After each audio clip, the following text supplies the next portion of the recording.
residential tech talk, lighting specialist, art residential tech, All right, we are back on the Residential Tech Talks podcast and sitting down today for a really awesome conversation across the pond from where I sit with Mr. Rikard Hellerfelt, VP of Consumer and E-commerce for Dirac. Rikard, appreciate you taking the time at the end of your day, start of my day. I'm glad we were able to work this out and have you on the podcast, and look forward to chatting with you this morning or this afternoon. Good to meet you, Rob. Thanks for having me on. Yeah, you as well. Well, for those that don't know, before we dive into Dirac, and I know you guys have a lot of great things, a lot of great announcements that we've recently covered, I want to give you the chance to talk about yourself. So kind of set the stage. Tell us who Rikard Hellerfelt is and your path to your spot there at Dirac. Right. So I'm the Vice President of Consumer and E-commerce here at Dirac, and I think I just passed 3 years at Dirac. Congrats. So thank you. So I actually have a master's in engineering, even though I've never really worked with engineering in my past. So I've worked with digital transformations and online business, and both as a consultant and in line roles over the past. And I sort of moved into e-commerce and building businesses that way, and found out about Dirac a couple of years back and decided to join the party. So, well, 3 years in, what's your impression of the company and kind of what they do?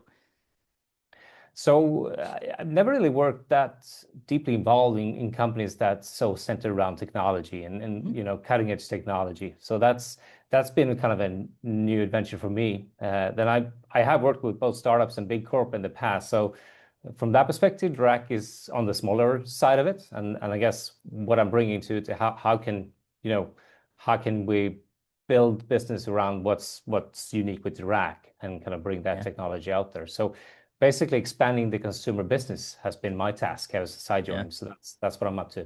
Oh, that's awesome. And I know we'll dive into the technology in a little bit, which I'm assuming you're learning. You're kind of drinking from a fire hose there for 3 years there you go. On that side of it, right? But at that high level, what can you tell us about the technology at Dirac and sort of how it works? So at the foundation of the technology that Dirac provides is about how can you take away undesired effects that's caused by the room, right? So if we center this around the problematics around if you put a speaker in a room, what the first thing that's going to happen is that the room is going to affect the sound of everything around in everything you hear in that room. So no matter how expensive or great your equipment is, you're always going to have that effect. And the original idea behind why Dirac was founded originates from that idea, how to, shouldn't say the inversion of distortions or reverting back signals to the way they were intended to be experienced is how the core business idea of the company was evolved out of. So discovering that you can correct signals and that way trying to eliminate as much as possible of the undesired effects caused by the room. Gotcha. Well, you know what's awesome about that is that as a tech outsider, hearing you explain it, if you can understand it, is that kind of right? If you can get it, any consumer can get it. No, that's awesome. Wow, I appreciate you doing that. Sure. No, that's awesome. But so I know there's different elements to it too, right? I was kind of diving through the website and everything that's going on. It seems like there's 3 sort of cores that Dirac puts forward in sort of from basic room correction, you've got the base control, and then spatial. So those things kind of come together. Without giving away too much of the recipe that I'm sure what do each of those elements sort of actually mean or do in the process of the active room technology? Sure. Yeah, that's a great question. So if we look at the home segment, because we're kind of segmented that way in the way we operate, that we have a whole business running with the automotive side, another business running with the home business. And these worlds don't always mix. But we apply the same way of thinking, and we label it a little bit differently, and we package it a little bit differently. But if we stick to the home side of things, Dirac Live, as we label the product that's applied in the home segment, is divided into 3 levels or 3 license levels or features, if you will. So if we start with the core business, core functionality of that program, Dirac Live, that is what we typically referred as just room correction. Yep. And room correction per se, the way we define that is that it has two very different applications that it does to improve the audio quality. And one is the frequency response, and looking at the frequency response and making sure that that's the way it's intended to be. So you have no anomalies sticking out there, or have a nice flat curve, whatever you want that to be. And the other one is impulse response, and that's the time alignment factor, which is making sure that the whole sine wave is hitting you at one point in time. So making sure that all the speakers around you are not playing audio at the same time. They're playing audio at different times so that it reaches you and your ears at the same time. So doing that and creating that clarity and sort of unified way of playing audio, and that is the first level of the way we apply our technology. Yeah. So that's room correction. And for any type of direct live that you're going to be using, you need that as a core. Right. And when you have that, you can build on top of that. And the next level of architecture that we applied is bass control. And here's when we're looking at subwoofers and the way subwoofers are constructed. They are playing audio at very low frequencies, right? So you're going to have the problem with standing waves occurring in the room as you hear them as room modes. Mm-hmm. And sometimes that causes bass to disappear, and sometimes to be, overly present. Right. So what bass control does is that it evens that out. So it evens out the seat-to-seat variations. You have a coherent experience of bass in the room. And traditionally, the way that's been accomplished is that by introducing multiple subwoofers. Right. And that still works up to a certain point. And after that point, you need to apply technology to accomplish that with the algorithm instead. And it also means that you open up for a whole lot of flexity, because you can put the subwoofers not necessarily where you found out by crawling around the room looking for the best spot to put them, but instead you can put them where you can fit them, and the technology takes care of the rest, so that you have a good experience in the sweet spot that you measure. Gotcha. Go ahead. Yeah, and I was just to mention the latest introduction in that suite, the three levels that we have is active room treatment. Yep. So active room treatment sitting at the top, the pinnacle of what Dirac Live can offer. Here's where speakers, for the first time, are not dealing with making sure that they're playing the best audio possible, but they start helping each other out, so that you accomplish the best how I put it, best listening space possible by assisting each other. So that means that every speaker is playing audio intended for that speaker, but also playing assisting audio to the other speakers at the same time.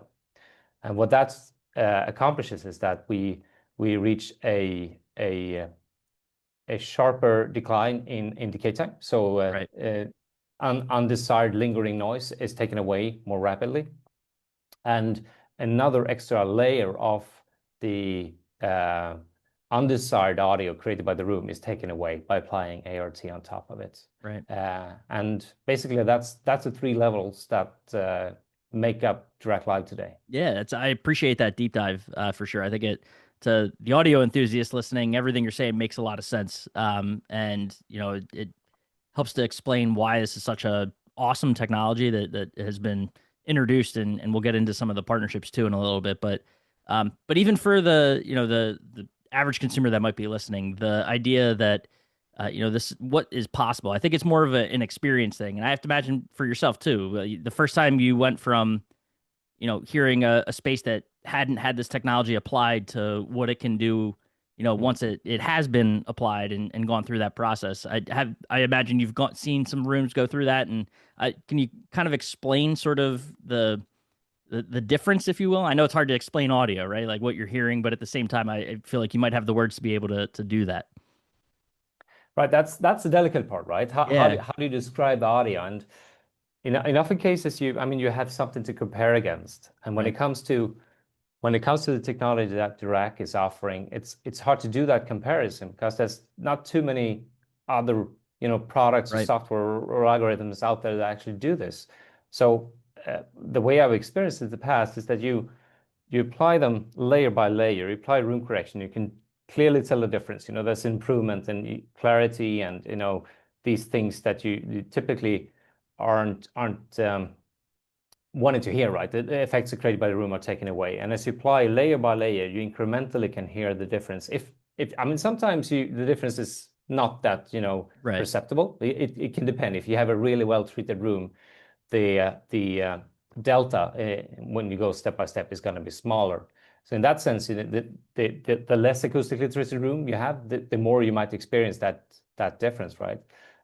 But sometimes when I've experienced turning ART on and going all the way up from bass control and room correction being applied, you thought that the room was gone already, and then there's an additional layer of that room that's taken away once that algorithm is applied. So it's really something that has to be experienced, I think, to really be able to come further than just what words can apply to experience that. But clarity and punchier bass, these sort of things, is normally what people talk about when they refer to what they're listening to. The only sort of other example is not in the audio space, but I imagine someone that, hasn't worn glasses their whole life, and you go through that experience of like, oh, I think my vision's fine. And then you go and get your vision checked, and it's like, oh, wait a minute, I can see more clearly with a little bit of assistance. That's a good comparison. Yeah, right? There's something to it. Yeah. No, that's awesome.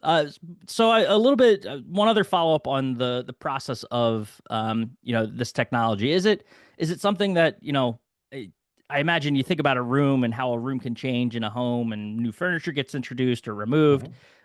Is the technology sort of one and done, or is it kind of an ever evolving process and it gets better over time?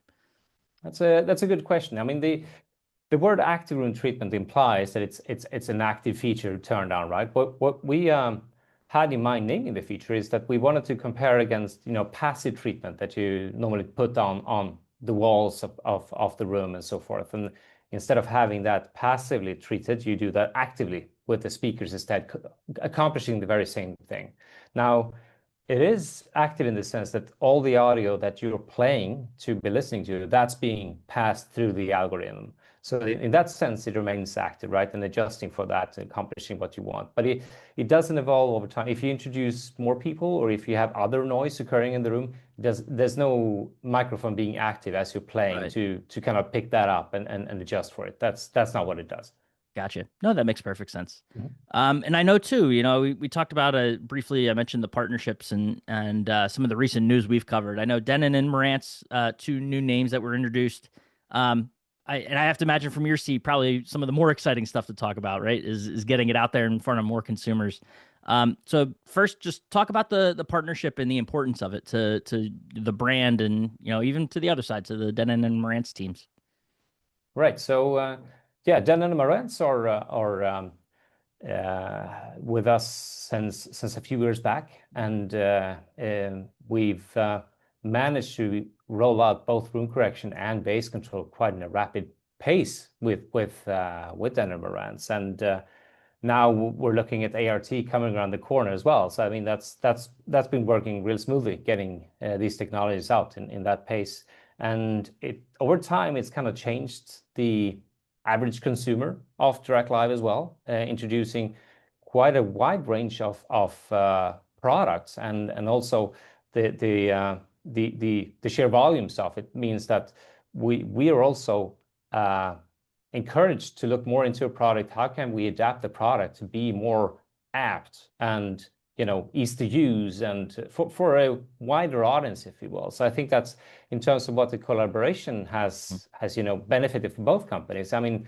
we're super happy to be able to bring these technologies to Denon and Marantz consumers, and it also means that we get to look at Dirac Live a little bit differently to make it available to a wider audience, and also put pressure back on ourselves to make sure that how can we make this softer, more intuitive? How can you explain the concept of room correction to consumer that might not have audio as their first hobby, but maybe something that they find is cool, but not spend a whole lot of time on in their free time. So that changes how we need to talk about good audio and what room correction is, and how do we actually communicate the value of that to somebody who might not be thinking about that 24/7, right? So I think in that sense we've benefited a lot between ourselves and in that collaboration, and I'm really happy to be part of it. Yeah, I imagine in even just in 3 years, you've probably seen a lot of evolution in how you, to your point, how you talk about Right. active room correction. So I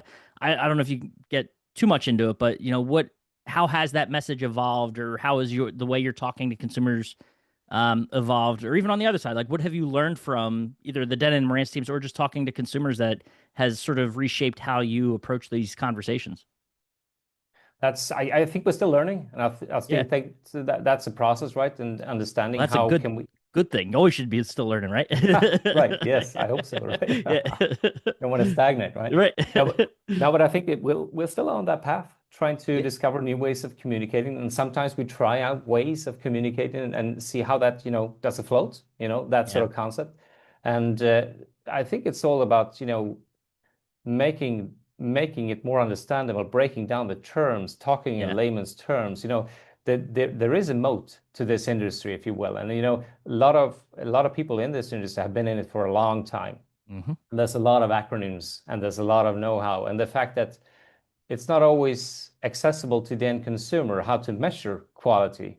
You're sort of exposed to your own judgments and your own ears to determine is this a good result or not. So that applies even more pressure on the end consumer, I think, which doesn't really help in that be able to, is this trustworthy as a product, Right. yes or no? So I think we've come a long way, and I like to go even further, and the way that consumers are responding today, I think, is a lot better than when I joined the company. So we have definitely evolved during this time in Yeah. trying to, see in what ways we can evolve the message and see can we break down this even further, make it even more digestible, Yeah. that sort of Well, process. I love that message because it runs parallel, whether you knew it or not, within this space in this industry. A lot of the talk amongst the integrators is that they have to be more relatable to consumers, and Right. to your point, they've been in this industry for decades, and so there's just institutional knowledge or those acronyms that just roll off the tongue that the average consumer is not going to know. So, There you go. Yeah, you don't want to say you're speaking down to their level, but at the same point, you're just becoming more relatable. So that exactly. message, hearing it from you and from the Dirac team, that you're taking that same approach in your conversations, I think should be sort of comforting to an integrator listening, because you have to go through it too, Yeah, because you want to make sure that consumers understand what you're talking about, and yeah. that's at the end of the day how you build trust with them. So I I totally agree. appreciate that. Yeah. And it's not only about how you communicate to the end consumer, because Right. we need to make, like you were referring to the integrator, right? We need Yep. to make the integrator comfortable enough to be talking about, what Yeah. Direct Live can do, and be convinced that this is something that actually works, and know how Right. it works, and be confident enough to actually integrate that into their daily jobs and processes. And that's another layer that comes on top of it there. Yeah. So I know too. I want one more question about the product, because we've got the Mhm. partnerships and Denon and Marantz, so it's this technology is baked into their products. Correct? So Delamarants are currently working on getting ART out, right? Yep. So room Oh, correction that's and base controls yep. available Dates. today, and you Yep. you buy the license, right, to get Yep. going, and then ART upcoming. That's right. So that's right. I remember the announcement now. It's coming back to me since I wrote it, that there will be like a software an over the air update to There them you later go. this year. Yes. Hmm. So for anyone that's got product that isn't Denon and Marantz, is there ways for them? I just wanted to give you the opportunity to talk about how they can use this technology in other speaker systems, or is it tailored to those brands? So we apply room correction and base control and ART agnostically. Hmm. So it's not like we have it uniquely tailored for any of our partners, right? So Yep. we're in dialogue with a number of them for potential rollouts, and uh, in terms of what's happening at the moment, I mean, Denon Brands we're announcing ART, so that's Yep. that's the next one coming out that's out there already to be publicly available Yep. No, in that's that sense. awesome. Got Yeah, it. Makes perfect sense. I just wanted to help you, or help consumers that might be listening understand that hey, just because you don't have Denon and Marantz doesn't mean this isn't something that could benefit you and your listening situation. absolutely. No, So we exist in yeah. a number of brands, and we were Yep. talking to a number of them about all our technology. So I'd Awesome. stay tuned if I were them. Yeah, there's a big show coming up. I wonder, in just a There couple you of weeks, go. maybe there's something there that we should be paying attention to, is what I'm hearing. But no, this is it's a cool technology, and one again too that I'd stress. We talked about it a little bit ago that if a consumer, we're going through a lot of speak here about what it means and how the technology works, but if there's a showroom near you, go experience it, go listen to it, because the difference is if you've gone through a demo of, I love the dealers that'll set up rooms that are just not meant for listening to good audio in, and then they apply this technology, because it is night and day in sort of how it can be a real eye-opening experience there. Yeah, it's awesome. So I stress and tell you to go, take part in one of those demos, because it is really cool to see. So, but no, this was a lot of fun to sit down with you and chat about the technology and kind of see where it's heading. So I appreciate the time, Rikard. This was a lot of fun, and hope to catch up with you down the line as well. Happy to be on. Thanks for having me, Rob. If you enjoyed this episode of the Residential Tech Talks podcast, please subscribe to us on the platform you're listening on. Also, be sure to follow Residential Tech Today on social media and subscribe to our YouTube channel. Residential Tech Talk, lighting specialist, Art Residential Tech.